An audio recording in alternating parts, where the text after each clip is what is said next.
Hello everyone, and welcome back to Mr. English Academy. My name is David, and I'm your English teacher. Thank you for joining me today. If you're new here, welcome. On this channel, we improve our English through interesting stories, books, conversations, vocabulary, grammar, and listening practice. Today's lesson is inspired by financial ideas that have helped millions of people think differently about money. This is an original story written especially for English learners. As you listen, pay close attention to new vocabulary, sentence structures, and pronunciation. Relax, enjoy the story, and let's begin. Two different ways of thinking. When I was 12 years old, I believed that getting a good job was the only way to become successful. My father was a teacher. He worked hard every day. He left home early in the morning and returned late in the evening. He always told me, "David, study hard. Get good grades. Find a secure job, and everything will be fine." I believed him because he wanted the best for me.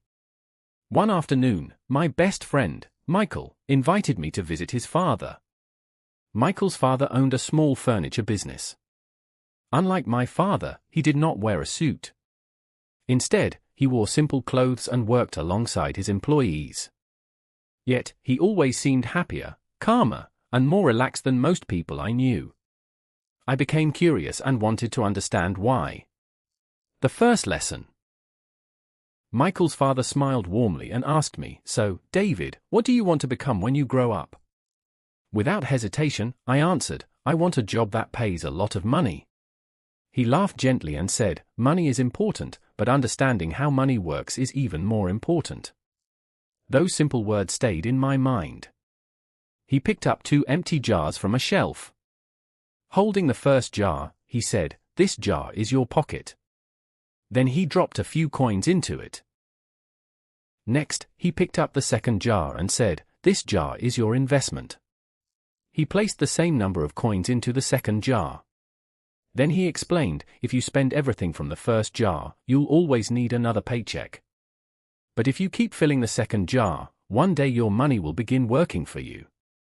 I had never thought about money that way before. Assets and liabilities. The following weekend, Michael's father took us to visit 2 different families. The first family lived in a beautiful house with expensive cars parked outside. Everything looked perfect.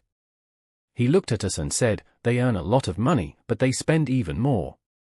They have large loans and many monthly payments." Later, we visited another family. Their house was smaller and much simpler. They owned a small shop and several rental apartments.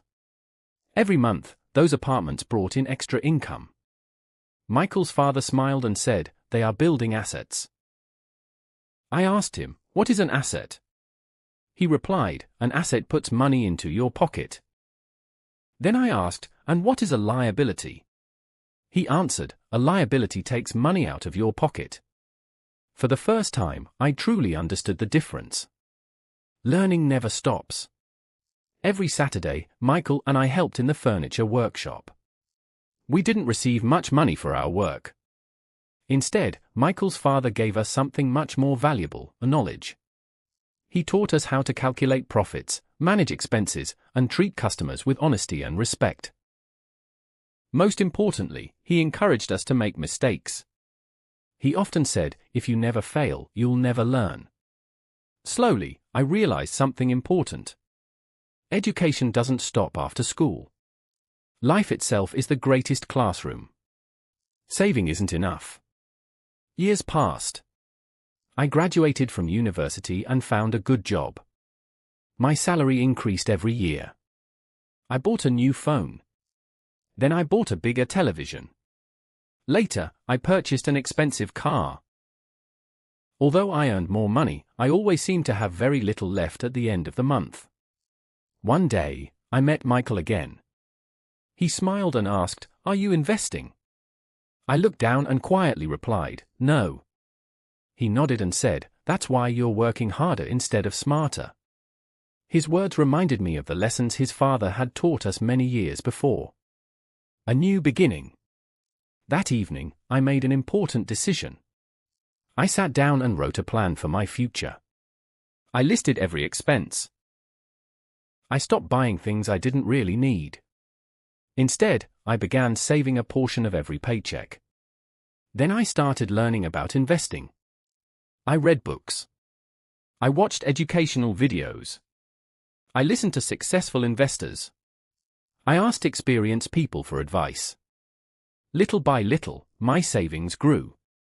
More importantly, my knowledge grew. I finally understood that building wealth takes time, discipline, and continuous learning. The greatest investment. One afternoon, one of my students asked me, "David, what's the best investment anyone can make?" I smiled and answered, "The best investment is yourself." The student looked surprised. I continued, "When you improve your knowledge, your skills, and your character, nobody can ever take them away. Money can disappear. Businesses can fail. Markets can rise and fall. But knowledge stays with you forever. That is the greatest wealth anyone can have." Conclusion. Looking back, I realized that those lessons completely changed my life.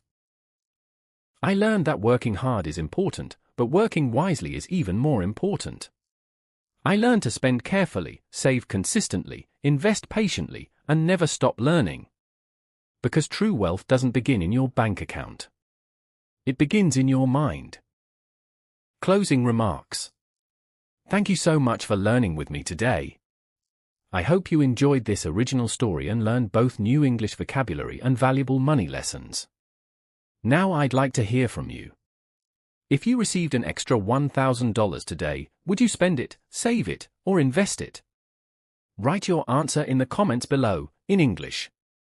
It's a great way to practice your writing while sharing your ideas with learners from around the world. If you enjoyed today's lesson, please like this video, subscribe to Mr. English Academy, and turn on the notification bell so you never miss another English story. My name is David, and this is Mr. English Academy. Keep learning, keep practicing, and always remember, every story you read brings you one step closer to speaking English with confidence. Thank you for watching, and I'll see you in the next lesson. Goodbye, and have a wonderful day.